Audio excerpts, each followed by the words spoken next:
আল্লাহর বান্দার একটু মনোযোগ দেন। নবী যখন মদিনার প্রেসিডেন্ট ছিলেন, ওই সময় নবীর অর্থমন্ত্রী হলেন ওসমান গনি। অর্থমন্ত্রীর নাম কি? ধর্মমন্ত্রী হলেন আবু বকর। নবী যখন মদিনার প্রেসিডেন্ট ছিলেন, ওই সময় ধর্মমন্ত্রীর নাম কি? আবু বকর। আইনমন্ত্রী হলেন হজরত ওমর। আইনমন্ত্রীর নামটা একটু ভালো করে খেয়াল রাখবেন। আইনমন্ত্রীর নাম কি?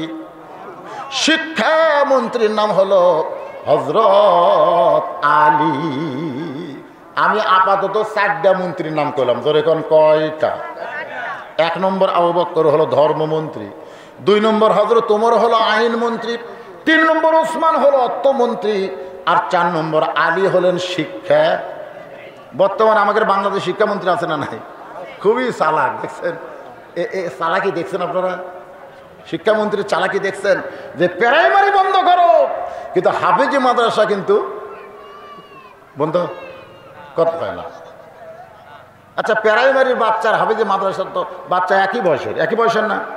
তাহলে প্রাইমারির যদি করোনা যায়, হাফেজি মাদ্রাসা তো যাওয়ার কথা।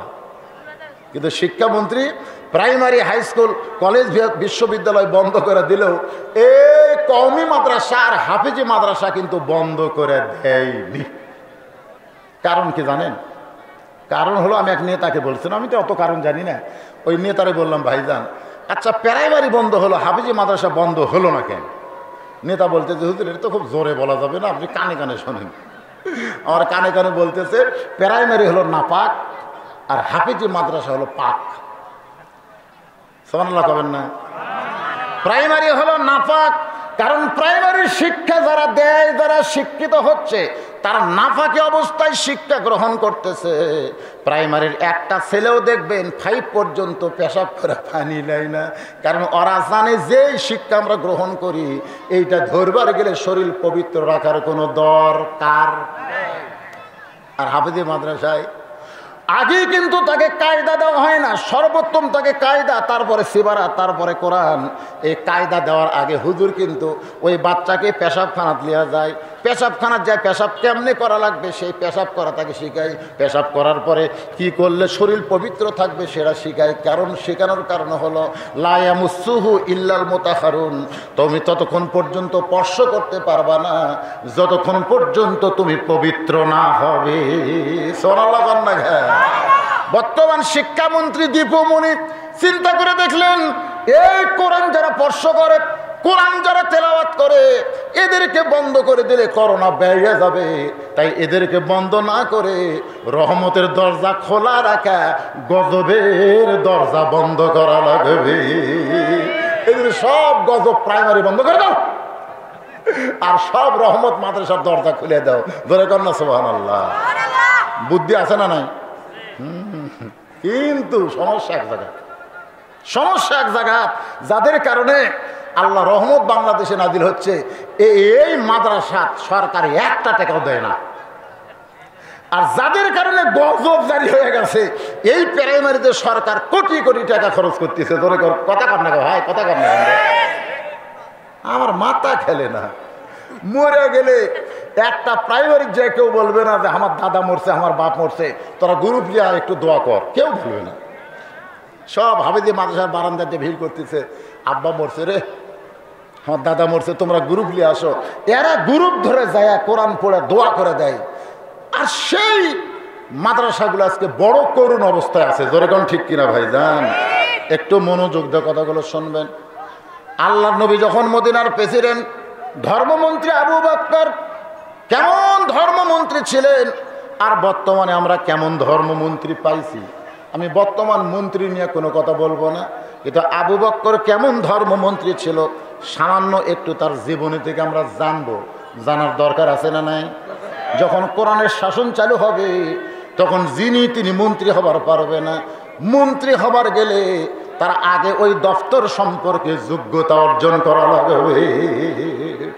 মসজিদের মধ্যে নবী বসে আছেন, এমন সময় ফেরেশতা জিবরাইল এসে আল্লাহ নবীকে সালাম দিলেন। আল্লাহ নবীকে কি দিলেন? সালাম দিয়ে বলতেছে, ইয়া রাসূলুল্লাহ, এই সালাম আমি জিবরাইল আপনাকে দেই নাই, এই সালাম স্বয়ং আল্লাহ তাআলা আপনাকে দিয়েছে। নবী খুশি না বেজার? হ্যাঁ কোন দিকে? ওই দিকে কি হচ্ছে? ওই দিকে কি হচ্ছে নাকি? চ্যাংড়া ভাড়া এলে আপনাকে চ্যাংড়া ভাড়া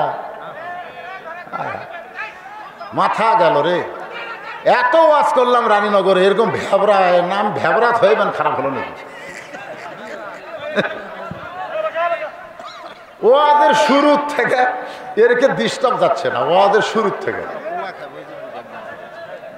তো পোলা খাবে, পোলা খাওয়ার তো একটু টাইম লাগবে না? সবাই যাও, সবাই যাও, সবাই যান, সবাই যান, সবাই চাই ওরকম সাইজ করেন, ওয়াজ শোনার দরকার নাই। হায় হায় হায়,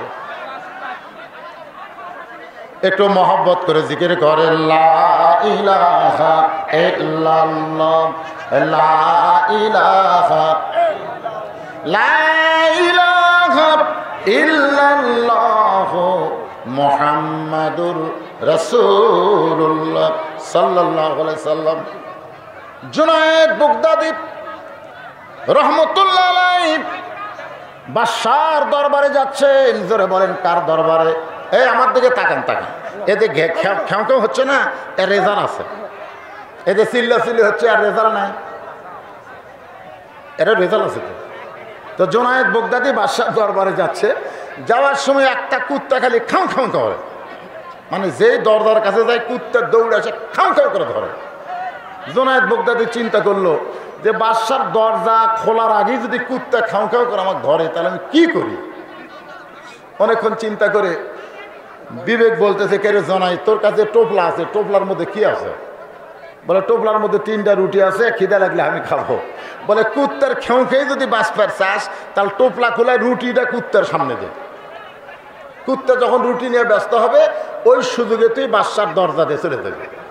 তা আজকে এখানে যে কুত্তাগুলো খেউ খেউ করতেছে, এ তো রুটি দেওয়া লাগবে। জোরে কোন কি দেওয়া লাগবে? রুটি বোঝেন না?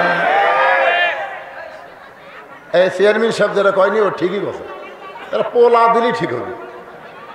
আপনাদের পোলা কাত লাগে। এই রানীনগরের মধ্যে পোলা, প্রত্যেকটা মাহফিলে পোলা থাকবেই।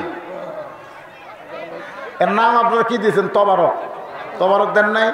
তাবারাকাল্লাযী বিয়াদিহিল মুলক। তাবারক মানে কি? পবিত্র। তো যারা পোলা পাক করলো মাগরিবের সময়, ওরা কি নামাজ পড়ছে? খোঁজলে দেখেন তো, আগুন ঠেলতেছে। একটা বারে বিবেক করলো না যে আমি বেনামাজিরে পোলা পাক করতেছি, এর চাইতে 70 গুণ কঠিন জাহান্নামের আগুনে আমার পুরান লাগবে। একবার মনে করেনি বেনামাজি মানে অপবিত্র, অপবিত্র পাক করছে, এটা তাবারক থাকলো। এখন অত ভাঙ্গা দিলে তো আপনারা দাওয়াত দিবেন না। এই দেখেন হো হো করতেছে, এই খালি কি যে শুরু হয়ে গেল। ভাইজান আপনারা একটু শোনেন, সময় কিন্তু 8টা পার হয়ে গেছে, আর বেশি লম্বা টাইম পাবেন না। এখানে ওয়াজ করে তারপর আমার আর এক জায়গায় যাওয়া লাগবে, এই জন্যই মাগরিব থেকে। তো মাগরিব থেকে ওয়াজ মানে আমি আপনাকে ঠকাবো তা না, কারণ রাত 10টা থেকে 12টা পর্যন্ত ওয়াজ করলে জনগণ যায় আর কয় হুজুর 12টা পর্যন্ত ওয়াজ করলো রে। 12টা পর্যন্ত কেউ উঠছে কয়টায়? 10টায়। তাহলে কয় ঘন্টা হলো? তাহলে আমি যদি 6:30টায় উঠে আপনার 9টা পর্যন্ত ওয়াজ করি, মনে করেন যা অনেকে কবি এটা একটা ওয়াজ হলো, উঠলো আর নামলো। কেউ উঠলো আর নামলো 6:30 থেকে 9টা, 2.5 ঘন্টা হলো। ধরে কোন কথা ঠিক কিনা? তার মানে রাতের চাইতে সন্ধ্যা তো আজ বেশি হয়। হ্যাঁ বেশি হয়, কিন্তু আপনারা আজকে শুনতেছেন না। লাইলাতুল মিরাজ একটা পবিত্র রাত, আরে আর সেই রাত্রে এরকম হয়েছে, মাথা গেল আমার। আলোচনা করতেছি নামাজ নিয়ে। জোরে গান কি নিয়ে? ইয়া আইয়ুহাল্লাযীনা আমানুস্তাঈনু বিস-সাবরি ওয়াস-সালাহ ইন্নাল্লাহা মা'আস-সাবিরিন। ধৈর্যশীলদের সঙ্গে কে আছে? তাহলে হইচই করা কি লক্ষণ? এই কথা কন কেন? হইচই করা কি লক্ষণ? এটা ধৈর্যের। চুপ থাকতে হবে, কথা বলা যাবে না। কারণ ওয়াজের শুরুতেই আমি চিন্তা করে দেখলাম, এখান থেকে সামান্য দূরে আপনারা মেলা দিচ্ছেন, মেলার ওই পারে মসজিদ, আল্লাহর ঘর। মাগরিবের নামাজ পড়তে গিয়ে আমি চিন্তা করলাম কি ওয়াজ করা যাবে। ইন্নাল্লাহা মা'আস-সাবিরিন ছাড়া আজকে ওয়াজ করা যাবে না। জোরে কোন ঠিক কিনা? আমি এত সুন্দর ধৈর্যের ওয়াজ আপনাদের সামনে করতেছি, এরপরেও হইচই হচ্ছে। তার মানে কি বোঝা গেল? তার মানে কি বোঝা গেল? আল্লাহর কোরআন থেকে আপনারা কি হেদায়েত চান না? যে কোরআনে আল্লাহ বলেছেন যালিকাল কিতাবু লা রাইবা ফি হুদাল্লিল মুত্তাকিন। এই হইছে করা মানুষকে আল্লাহর কোরআন হেদায়েত দেবে না, কেবলমাত্র যারা মুত্তাকি হবে তাদেরকেই আল্লাহর কোরআন হেদায়েত দেবে। হ্যাঁ, এই জন্যে একটু মুত্তাকি হয়ে আল্লাহর ভয় কলিজার মধ্যে নিয়ে মনোযোগ দিয়ে শুনবেন। ফেরেশতা জিবরাইল বলে, রাসূলুল্লাহ, আল্লাহ পাক শুধু আপনাকে সালাম দিয়েছে তা কিন্তু না, আপনার ধর্মমন্ত্রী আবু বকরকেও আল্লাহ সালাম দিয়েছে। সুবহানাল্লাহ বলবেন না? ওই সময় কিন্তু ধর্মমন্ত্রী নবীর কাছে নাই। ধর্মমন্ত্রী আবু বকর তখন নবীর কাছে নাই। নবী বললেন, জিবরাইল, আল্লাহর সালাম তুমি আমার কাছে পৌঁছায় দিলে, কিন্তু আবু বকরের কাছে আল্লাহর সালাম কে পৌঁছায় দিবে? ফেরেশতা জিবরাইল বলে, রাসূলুল্লাহ, নবী ছাড়া অন্য কারো কাছে যাওয়ার সুযোগ যদি আমার থাকতো তাহলে আল্লাহর সালাম আমি আবু বকরের কাছে পৌঁছায় দিতাম, কিন্তু শুধুমাত্র নবীর কাছেই আল্লাহ আমাকে আসার হুকুম দিয়েছে। আমি আবু বকরের কাছে আল্লাহর সালাম পৌঁছে দিবার পারবো না, বরং আল্লাহর সালাম আপনি আবু বকরকে পৌঁছায় দিবে। নবী দাঁড়িয়ে গেলেন, আবু বকরের সম্মানে নবী দাঁড়িয়ে গেলেন। সুবহানাল্লাহ কন্যা কেন? সালামের কথা হচ্ছে, সালাম বসা দিবেন না দাঁড়িয়ে দিবেন সেটা আপনাদের ব্যাপার। এটা নিয়ে আমি কোনো ফেতনা করবার চাই না। অনেকে বলে, হুজুর বসে থাকা কিয়াম হবে না? বসে থাকা কিয়াম মানে কি রে পাগলা? আগে জানা লাগবে কিয়াম মানে কি। কিয়াম মানে হলো দাঁড়ান, তো বসে থাকা দাঁড়াবি কেমনে? বসে থাকা কি দাঁড়ান যায়? অনেকে বলে, হুজুর আমরা বসে থাকা কিয়াম করি। তোরা বসে থাকা কর আর শুয়ে থাকা কর, একটা করলি হলো নাকি? এইটা নিয়ে এটা ফরজ ওয়াজিব বা এটা কোনো সুন্নত না, এটা নবী করেনি, সাহাবীরা করেনি, অনেক পরে এসে এটা চালু হয়েছে। এইটা নিয়ে আমাদের ফিতনা করার কোনো দরকার যেরকম দরকার নাই। আমি সেটা বলতেছি না। সালামে নবী দাঁড়িয়ে গেলেন। আল্লাহ নবী বললেন, জিবরাইল, কোন আমলের কারণে আমার আবু বকরকে আল্লাহ সালাম দিল এইটা কি তুমি বলতে পারবা? জিবরাইল বলে, রাসূলুল্লাহ, কোন আমলের কারণে আল্লাহ আবু বকরকে সালাম দিয়েছে আমি জিবরাইল বলতে পারবো। আল্লাহ নবী বলতেছেন, আমিও তো জানি না। ফেরেশতা জিবরাইল বলে, হুজুর আপনি যদি জানতে চান তাহলে আপনি তদন্ত করেন। জোরে কোন, কি করেন? কি তদন্ত? কোন আমলের কারণে আল্লাহ আবু বকরকে সালাম দিয়েছে এইটা জানতে গেলে আপনি তদন্ত করেন। গভীর রাত্রে দুনিয়ার সবাই যখন ঘুমায় গেছে, কেবলমাত্র একজন কোন সময় ঘুমায় না, তিনি হলেন আমাদের আল্লাহ। এই জন্য একটা নামাজ আছে, সবাই যখন ঘুমায় ওই সময় আল্লাহ একটা নামাজ দিছে। সে নামাজ আপনারা জানেন? সে নামাজ কি? আরে না পড়েন তো নামাজের নামটা তো জানা দরকার। অমিনাল লাইলি ফাতাহাজ্জাদ বিহি নাফিলাতাল লাক। রাতের এমন একটা অংশ আছে যে অংশে সবাই ঘুমায় যায়, কেবলমাত্র একজন ঘুমায় না, তিনি কে?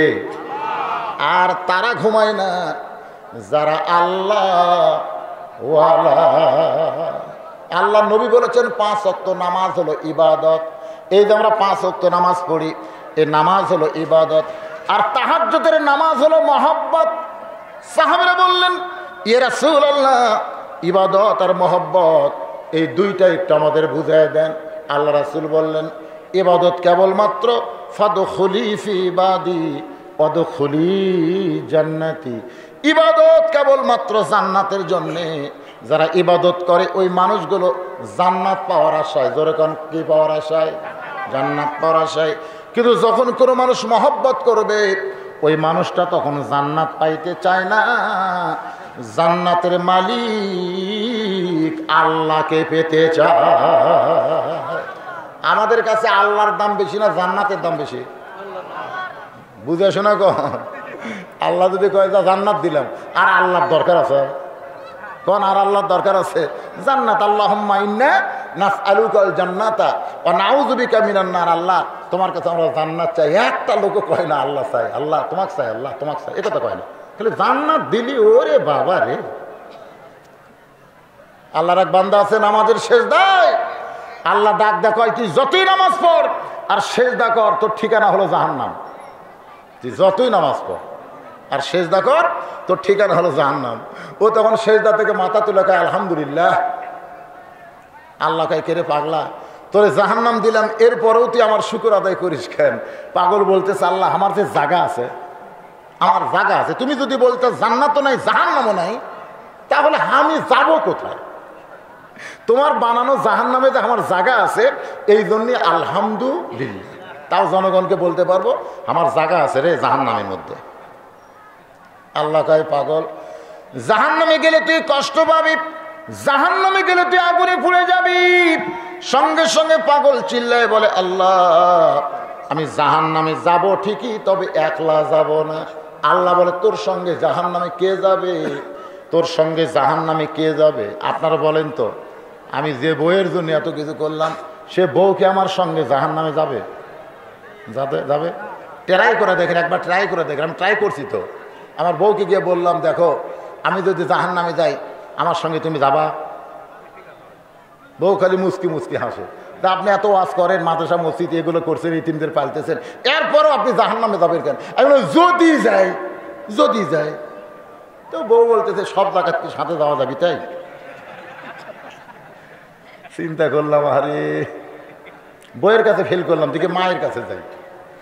আমার মাকে বললাম আল্লাহ যদি আমাকে জাহান্নাম দেয় আপনি কি আমার সঙ্গে জাহান্নামে যাবেন? আমার মা বলতেছে জুতা দিয়ে বাড়ি মারবো, মানে আমাকে জুতা দিয়ে মারবে। আমি বললাম মা মারবা কেন? বলে মারার কারণ হলো তুই হুজুর মানুষ ওয়াজ করিস, তুই এত কিছু করছিস, তুই জাহান্নামে যাবি কেন? আমি কইলাম মা যদি যাই।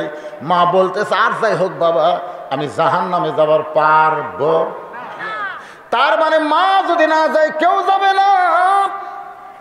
এই জন্য আল্লাহ বলে পাগল তোর সঙ্গে জাহান্নামে কে যাবে? পাগল বলতেছে আমি কারে নিয়ে জাহান্নামে যাব আমার আল্লাহ ছাড়া ভালো কেউ জানে না। আল্লাহু আলিমুম বিযাতিস সুদূর। আল্লাহ নজর করে দেখে ওই পাগলের কলিজায় আল্লাহর মহব্বত। আল্লাহ বলে পাগল রে আমার মহব্বত নিয়ে কেউ যদি জাহান্নামেও যায় আমি জাহান্নামকেও জান্নাত বানায়া দিব। এখন বলেন তো ইবাদতের দাম বেশি না মহব্বতের দাম বেশি? এ কথা কয় না, কার দাম বেশি? সমস্ত উম্মতের নেকি যদি এক পাল্লায় দেওয়া হয় আর আবু বকরের মহব্বতের নেকি যদি অন্য পাল্লায় দেওয়া হয়, কি বুঝতেছেন? সমস্ত উম্মতের ইবাদতের নেকি যদি এক পাল্লায় দেওয়া হয় আর আবু বকরের মহব্বতের নেকি যদি এক পাল্লায় দেওয়া হয়, সমস্ত ইবাদতের নেকির চাইতে আবু বকরের মহব্বতের নেকির ওজন বেশি হবে। এজন্য 5 ওয়াক্ত নামাজ হলো ইবাদত আর তাহাজ্জুদের নামাজ হলো মহব্বত। কোন ব্যক্তি যদি তাহাজ্জুদের নামাজ একবার ধরতে পারে ওর জীবনে 5 ওয়াক্ত নামাজ কোনোদিন কাজা হবে না। সুবহানাল্লাহ কোন না কেন? তাহলে সুবহানাল্লাহ কয়ে শুরু করে দেন। আর যা মজা ভাই, একেবারে নেটওয়ার্ক ক্লিয়ার। বুঝতেছেন না? নেটওয়ার্ক ক্লিয়ার বোঝেন না? যখন সকলে মোবাইল করে টাওয়ার তখন আর কন্ট্রোল করা পারে না।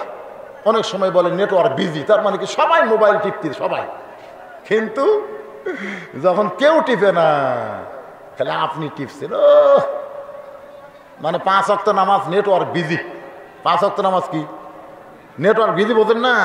হাজার হাজার লক্ষ লক্ষ মানুষ 5 ওয়াক্ত নামাজ পড়তেছে আর তাহাজ্জুদের নামাজকে লক্ষ লক্ষ, তাই একে নেটওয়ার্ক ক্লিয়ার সরাসরি। সুবহানাল্লাহ না?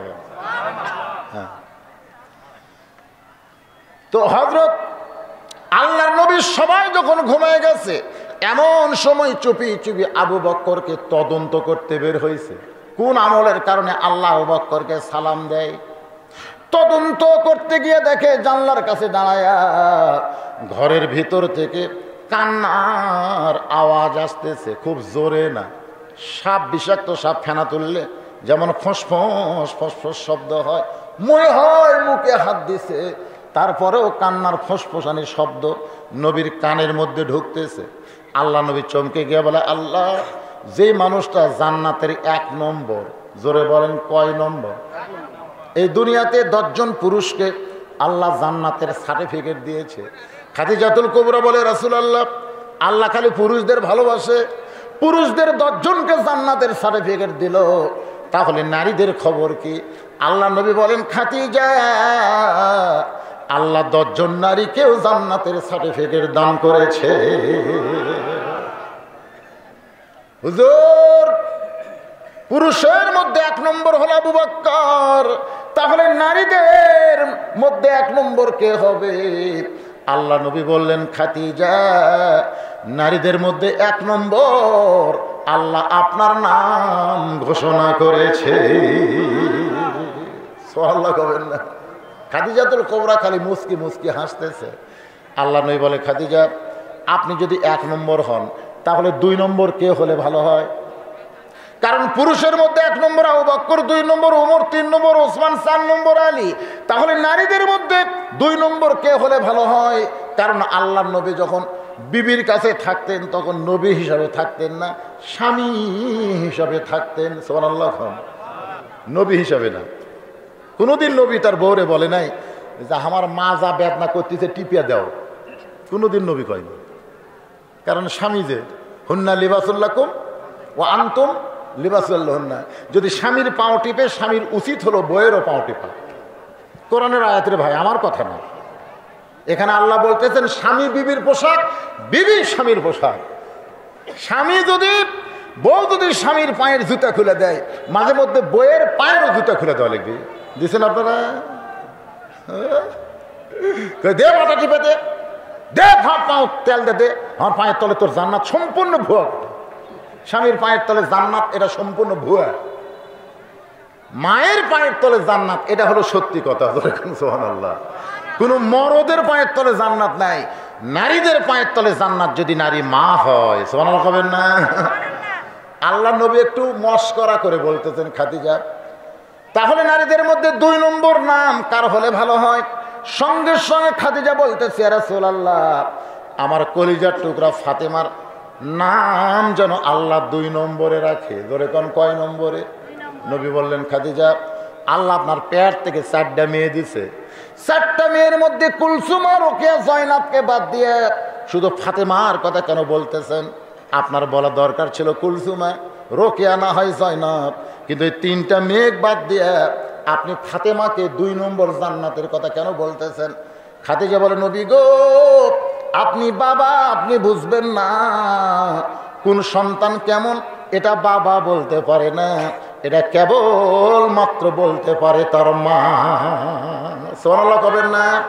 আল্লাহর নবীকে খাদিজা একটা গুরুত্বপূর্ণ পয়েন্ট বুঝা দিল, যে কোন সন্তান কেমন এটা বাবা বলতে পারে, এটা বলতে পারে মা। কারণ বাবা আনন্দে মাতিয়া, সাগরে ভাসাইয়া, সেই যে চইলা যায় খবর লয় না।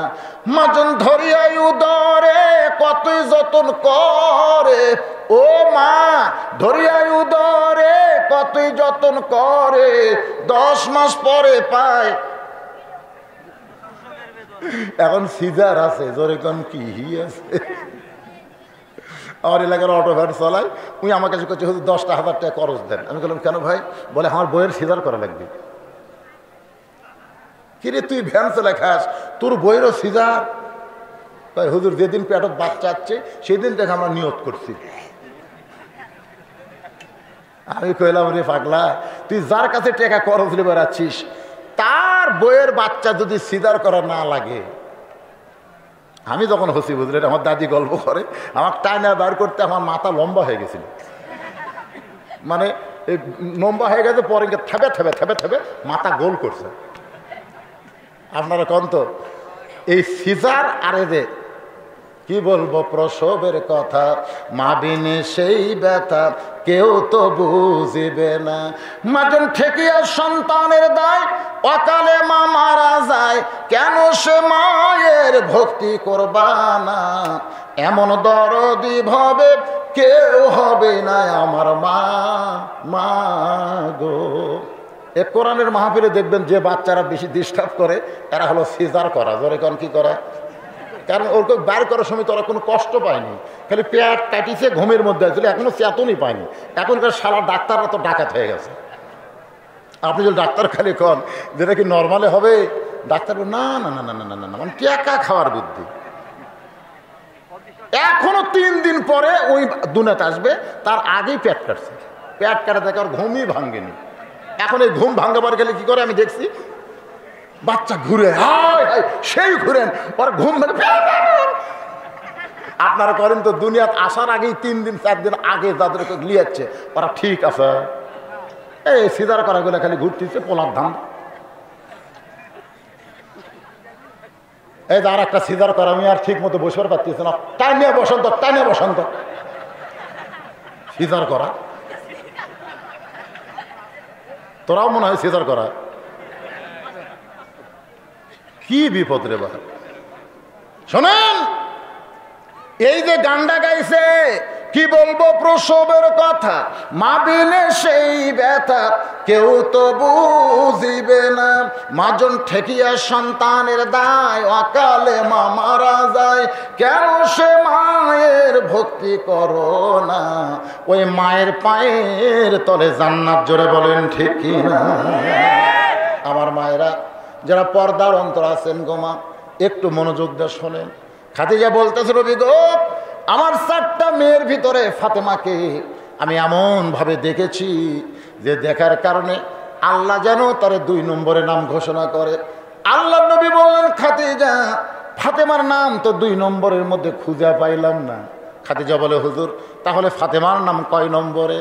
রাসূল মুস্কি হাসিতে বললেন, ফাতেমা কোনো জান্নাতি নয়, ফাতেমা কোনো জান্নাতি নয়, ফাতেমা হলো জান্নাতি নারীদের নেত্রী। ওরে বাবা, আপনার তো সুবহানাল্লাহ কয় সেই খুশি, কিন্তু খাদিজা মুখ বেঁকা করে বলতেছে, আমার আল্লাহ ফাতেমাক দেখ, ফাতেমার আমাক দেখ। মানে আমার 1 নম্বর জান্নাতে, আল্লাহ ওটা ফাতেমার দেখ, আর জান্নাতের রায়দের নেত্রী এটা আমার আল্লাহ দেখ। মানে আমি নেত্রী হব আর ফাতেমা 1 নম্বর জান্নাতি হবে। আল্লাহ রাসূল বলেন, খাদিজা, আপনারাই হলেন মা মেয়ে, আপনাকে মধ্যে আবার ঝগড়া কেন? খাদিজা বলতে, হুজুর আপনি বুঝবেন না, মেয়ে মানুষ, মেয়ে মানুষ এরা কোনোদিন কাউকে উপরে থাকতে দিবে না। একজন প্রধানমন্ত্রী হয়ে বসে থাকবে, আর একজন সাবেক প্রধানমন্ত্রী অসুস্থ হয়ে মরে যাবি, তারপরও বাইরে বিদেশে চিকিৎসা করবার দিবি না। খালি বলবে আইনে কোনো ফাঁক নাই, আইনে কোনো ফাঁক নাই। বাংলাদেশে আইনই নাই, আবার ফাঁক কি? কি হিংসা রে, হায় রে। আপনারা বলেন তো, সাবেক প্রধানমন্ত্রী যেটা আছে তাই যদি আর ভালো হয়, কোনোদিন দাঁড়াবার পারবি? এ কথা কন না কেন, দাঁড়ানোর মতন আছে, মেজাজ আছে। হায় হায়, তারপরেও বলতেছে ফাঁক নাই। আমি তো মনে করি এই মুহূর্তে ওনাকে বাহিরে পাঠানি ভালো, বাহিরে যায় মরে যাক, অসুবিধা নেই। এই দেশত মরলি তো বিপদ হয়ে যাবি রে ভাই। একটাই কারণ, আমাদের বাংলাদেশে পুরুষ মানুষ হিংসা করে না। দেখবেন 2 ভাইয়ের মধ্যে কোনো হিংসা নাই, 2 ভাইয়ের মধ্যে কোনো হিংসা নাই, কিন্তু বইয়ের কারণে মাঝে মধ্যে ঝগড়া করা লাগে। বউ বলতেছে, দেখো দেখো তোমার ছোট ভাই মানুষ, আমি আর পারতেছি না, এই অমানুষ, এই অমানুষ জাত। বড় ভাই ছোট ভাই কাছে, আপনিও তো মানুষ না। এইরকম ঝগড়া করতে 2 বউ খুব খুশি, তাকে লাগিয়ে দিছি। ওরা বের হয়ে একসাথে চা খাই। পাগল বুঝিস না, বউ খুশি করছি রে, আমিও তাই খাই, চল চা খাই। 2 ভাই একসাথে বসে চা খাই, আর বাড়ির কাছে আপনার সাথে আমার কোনো কথা নেই। মরদ মানুষ যদিও হিংসা করে, হেকমতের সাথে করে, অন্তর দিয়ে করে না। ধরে কোন কথা ঠিক কিনা? আজকে এই নারীর কারণে পুরুষরা হিংসুক হয়ে গেল। এই নারীর কারণে বুড়া বাপ মাও ছাইড়া এখন বউ নিয়া স্বামী শহরে বাসা বানালো। ধরে কোন কথা ঠিক? আমার মায়েরা যারা পর্দার অন্তর আছেন গো মা, যদি ফাতেমার সঙ্গে জান্নাতে যাবার চান, তাহলে ফাতেমার চরিত্র গ্রহণ করেন। ফাতেমা কেমন ছিল, ফাতেমা কেমন আমল করেছে, এইটা যদি আপনারা আমল করতে পারেন, মেয়েদের যত আমল থাক না কেন, 1 নম্বর আমল আল্লাহ কোরআনে বলেছেন, অকরনা ফি বুয়ুতিকুন্না ওয়ালা তাবাররাজনা তাবাররুজাল জাহিলিয়াতিল উলা।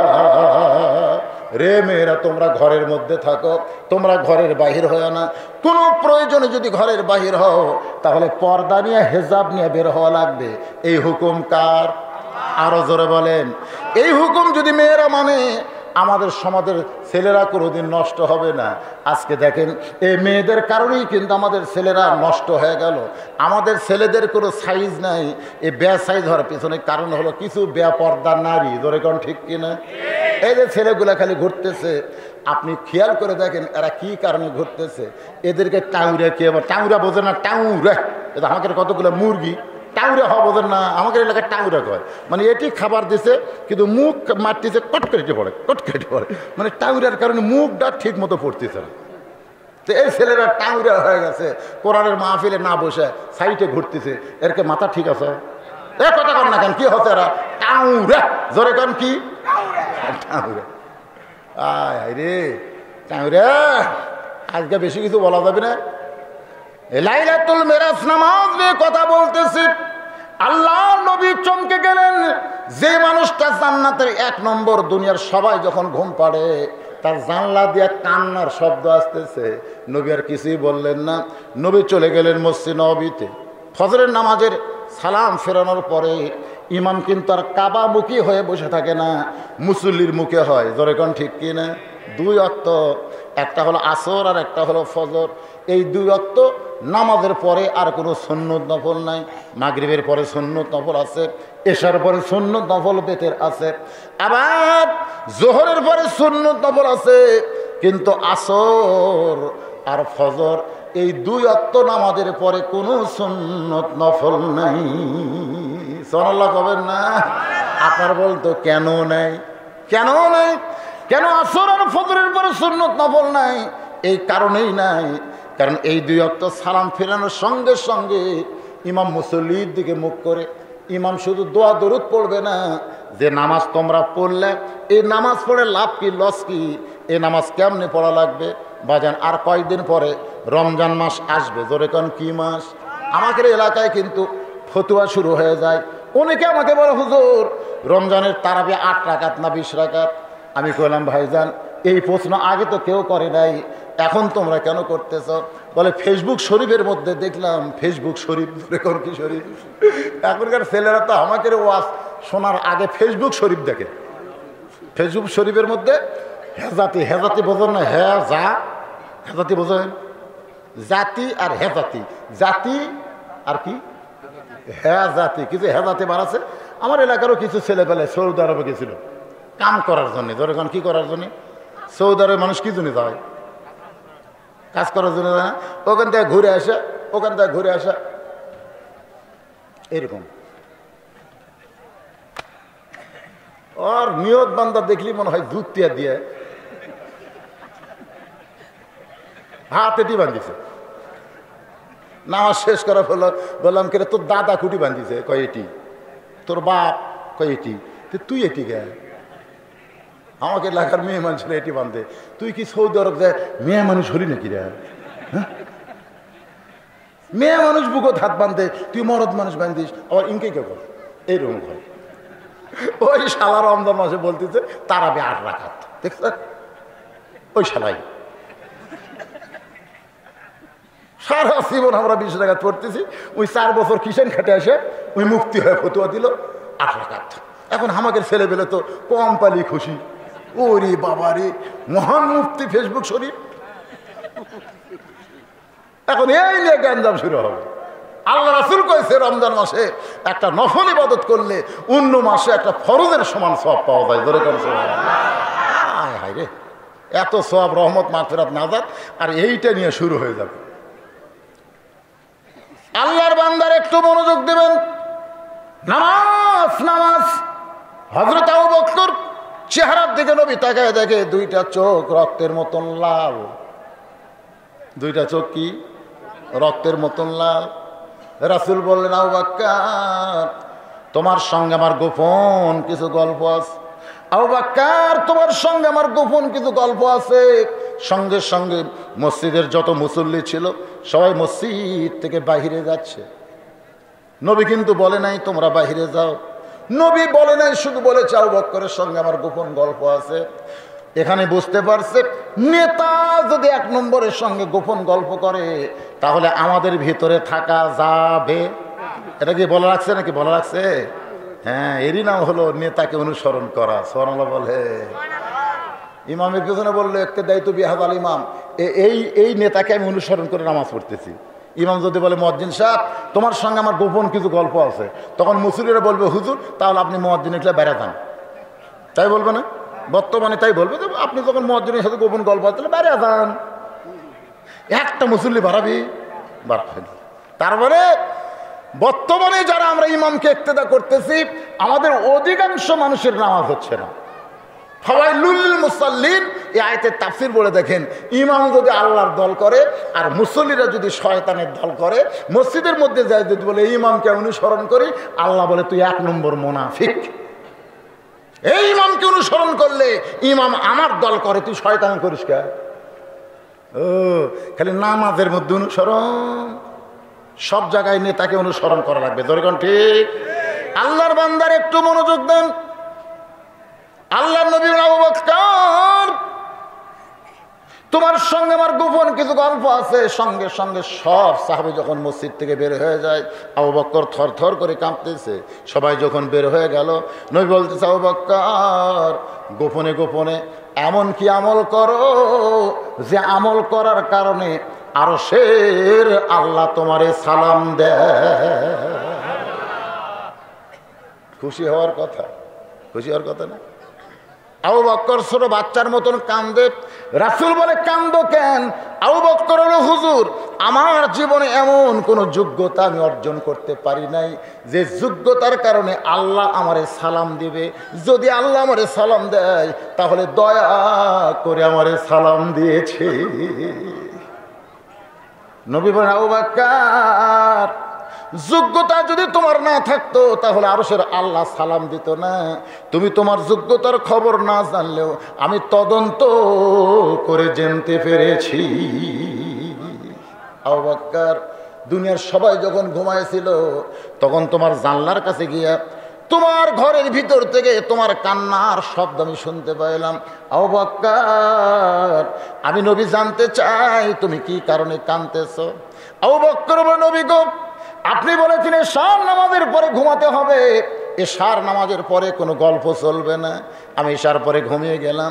তাহাজ্জুদের নামাজ আদায় করার পরে ফজরের কিছু সময় বাকি আছে, এই বাকি সময়ে আমি আল্লাহর জাব্বার আর কাহার নামের মোরাকাবা করলাম। কারণ আল্লাহর ৯৯টা নামের মধ্যে এই দুইটা নাম হলো সবচাইতে কঠিন। জোরে কোন কি? একটা হলো জাব্বার আর একটা কি কাহার।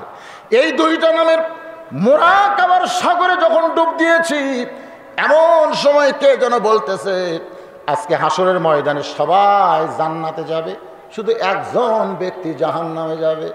আমার এত ভয় ওই একজন ব্যক্তি যদি আবু বকর হয়। রাসূল কান্দে বলে আবু বকর আল্লাহ তোমাকে ১ নম্বর জান্নাতি ঘোষণা করার পরেও তোমার এত ভয়, আল্লাহ না জানি তোমাকে জাহান্নাম দেয়। এই কারণেই আল্লাহ নাজিল করলেন ইন্না আকরামাকুম ইনদাল্লাহি আতকাকুম। ওই ব্যক্তি সবচাইতে সম্মানিত হয় যার কলিজার মধ্যে আল্লাহর বেশি ভয়, আর তার জন্য আরশের আল্লাহর সালাম হয়। আপনারা বলেন এখন ধর্মমন্ত্রী হিসাবে ঠিক আছে? ঠিক আছে। আর যদি আইন মন্ত্রীর কাছে যান, হযরত ওমর কেমন মন্ত্রী, আর আমাদের বাংলাদেশ আইন মন্ত্রী, বুঝতেছেন ভাই রে? ৯০% মুসলমানের দেশে আমরা আইন মন্ত্রী পাইছি, আর এমন একজন নবী প্রেসিডেন্ট থাকা অবস্থায় আইন মন্ত্রী, যার মর্যাদার দিকে খেয়াল করে আল্লাহ কোরআনের 23টা আয়াত নাজিল করেছে। সে আইন মন্ত্রী হযরত ওমর ২০ রাকাত নামাজ তারাবি জামাতের সঙ্গে চালু করছে। সুবহানাল্লাহ কবেন না? এখন কতগুলো বলবে রাসূলের সময় কি ২০ রাকাত ছিল? লব উল্টে কবে আপনারাও কবেন তাই তো ভাই, রাসূলের সময় ছিল না, তাহলে আমরা পড়বো কেন? যে ওমর সম্পর্কে আল্লাহ নবী বলেছেন আমার পরে কেউ যদি নবী হতো লাউ কানা ওমর, আল্লাহ ওমরকে নবী বানায় দিত। সেই ওমর যদি ২০ রাকাত নামাজ তারাবিতে আদায় করে আমাদের কোন আপত্তি যেরকম আমাদের কোনো আপত্তি কথা কন না কেন? হ্যাঁ, সেই হযরত ওমর আইনমন্ত্রী এক সময় অর্ধ পৃথিবীর খতিবা হলেন। এই যে আইনমন্ত্রীর জজবা তার কলিজার মধ্যে, জুমার দিনে কেবল খুতবা শুরু করেছেন, দেখেন আইনমন্ত্রী মাঝখান থেকে একজন সাহাবী দাঁড়িয়ে বলে, ইয়া আমিরুল মুমিনিন, আপনার খুতবা আমরা শুনবো না। তখন কিন্তু শুধু আইনমন্ত্রী না, তখন হলেন অর্ধ পৃথিবীর খলিফা। সুবহানাল্লাহ। মাঝখান থেকে এক মুসল্লি চিৎকার দিয়ে বলতেছে, আপনার খুতবা আমরা শুনবো না। সঙ্গে সঙ্গে ওমর ফারুক খুতবা বন্ধ করে বললেন, ভাইজান আমার দোষ কোন জায়গায়? বলে, আপনার দোষ হলো আমাদেরকে খাটো খাটো পাঞ্জাবি দিয়ে আপনি লম্বা জুব্বা পরে খুতবা পড়তেছেন। বলেন তো আইনি ঠিক আছে? আমাদেরকে আপনি খাটো খাটো পাঞ্জাবি দিয়ে আপনি লম্বা জুব্বা পরে খুতবা দিচ্ছেন, যতক্ষণ পর্যন্ত লম্বা জুব্বার কাহিনী না বলবেন ততক্ষণ পর্যন্ত আপনার খুতবা আমরা শুনব। ওয়াইযা হাকামতুম বাইনান নাস আন তাহকুমু বিল আদল। জোরে গান সুবহানাল্লাহ। ওমর ফারুকের সামনে আল্লাহর কোরআন এসে দাঁড়িয়ে গেছে। কি করবে হযরত ওমর? এমন সময় আব্দুল্লাহ 6 লক্ষ হাদিসের হাফেজ ওমর ফারুকের সন্তান সাহাবীর দিকে তাকায় বলে, রে নবীর সাহাবীরা, তোমরা খাটো পাঞ্জাবি হলেও তো নতুন কাপড় পরে জুমার নামাজ পড়তে এসেছো। তোমরা তাকায় দেখো আমার পরনে নতুন কোনো জামা নাই। সাহাবীরা বলেন, আব্দুল্লাহ সবাইকে বাইতুল মাল থেকে নতুন জামা দিল, অথচ তোমার পরনে পুরাতন কেন? আব্দুল্লাহ বলতেছে, আমি পরবার চাইলে তো হবে না, আমার ভাগ্যে থাকা লাগবে। সমস্ত মুসলিম বলে, আব্দুল্লাহ গোপন করো না, খবর কি? আব্দুল্লাহ বলতেছে, আমার বাবার পরনে যে লম্বা জুব্বা দেখতেছো ওটা বাবার একার না, ওই জুব্বার মধ্যে আমার পাঞ্জাবি যোগ করা হয়েছে। গভীর রাত্রে সবাই যখন ঘুমায়া, আমার বাবা তখন আমার দরজায় গিয়ে ডাকে, আব্দুল্লাহ। আমি দরজা খুলে দেখি বাবা একটা পাঞ্জাবি নিয়ে দাঁড়ায় আছে। আমি কইলাম, বাবা আমার ভাগ্য কত ভালো, বাইতুল মাল থেকে একটা পাঞ্জাবি দিল, আপনি আর একটা দেওয়ার জন্য।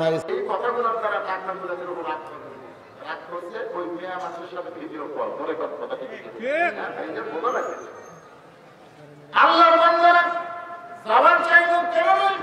লাত্তি মারতে পড়তে দুবাই, এমন লাত্তি মারতে ঢাকা পড়ে ফিরাইলো বাংলাদেশে।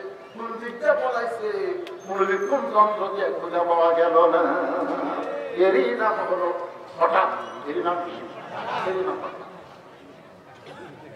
আল্লাহর বান্দারা মনোযোগ দিবেন।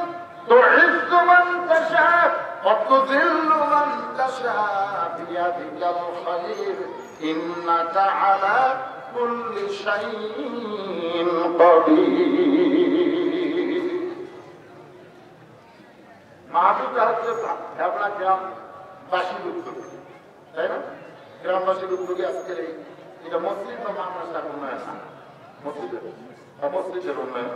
আজকের এই জান্নাতের বাগান লাগছে। আমি তো মাহফিলের মাহফিল আপনারা জানেন যে আমি আপনাদের ঠকাই না, ওয়াজ করি ঘন্টার পর ঘন্টা। যখন আমি যাই তখন থেকে আপনার ঘর থেকে জায়গাতে গেছি প্রায় 2 ঘন্টা। কয় ঘন্টা? 2 ঘন্টা আলোচনা করছি। ওয়াজ কিন্তু শেষ হয়নি। আমাকে বলতে হতো আলোচনা আপনি করেনি থাকে, আমাদের মসজিদের উন্নয়ন কর্মসূচিটা আদায় করে দেওয়া হবে। আদায়। আপনারা একটা জিনিস খালি বিশ্বাস করবেন যে সম্পদের মালিক কে? খালি এই বিশ্বাসটা করে, আমি কিন্তু সম্পদের মালিক। আমি কিন্তু সম্পদের। কিছুদিন আগে ফেসবুকে একটা জিনিস ভাইরাল হয়েছে, বাবা মারা গেছে 24 ঘন্টা আগে। ধরে কয় ঘন্টা? 24 ঘন্টা আগে মারা গেছে। ওই 2 ছেলে খালি বাবার সম্পদ নিয়ে জ্ঞান করতেছে, বাবাকে মরিয়া ফুলে উঠেছে, ওদিক করে খবর দিতে। তখন কি করে পাশের বাড়ি লোকেরা চিন্তা করে, যে বাপ মরল কান্দাকাটি কিছুই শোনা পায় না, খালি হই শোনা পায় ব্যাপার। 24 ঘন্টা পরে মশারির তলে থেকে বাবা ঘুমুষের মতো ফুলে উঠেছে 24 ঘন্টা। তখন এই প্রতিবেশীর লোকেরা টাকা হাঁটিমারি তুলে পরে কাপড় কাপড় করছে। ওই বেটা গেলে এখন পর্যন্ত গন্ডগোলই মিটেনি। এখন চিন্তা করেন আপনি কি এত কিছু রাখে মরে যাবে, কি হবে? কথা কয় না, কি হবে রে? এই জন্য আল্লাহ দেওয়া সম্পদ, আল্লাহ মসজিদে দেওয়ার জন্য আমি আপনাদেরকে আহ্বান করব। আমাতুল ফিকুম ইনশাআল্লাহ কি সাবিলিল্লাহি ফাইলাইকুম ওয়া আনতুম লা তুজলামুন। আল্লাহ বলে কেউ যদি আমাকে দেয় আমি আল্লাহ তো নিশ্চয় না যে লিয়া চলে যাবো, আমি 10 গুণ টাকাবার বরকত সহকারাত দিয়ে ধরে করতে পারবো। এদিন আল্লাহর ঘরে সর্বোত্তম আমি 10 জন আল্লাহর বান্দাকে এখানে চাচ্ছি 5,000 করে টাকা দান করবেন। আল্লাহর ঘর মসজিদে 1,000 করে 20 জন আল্লাহর বান্দা দান করবেন। 500 জন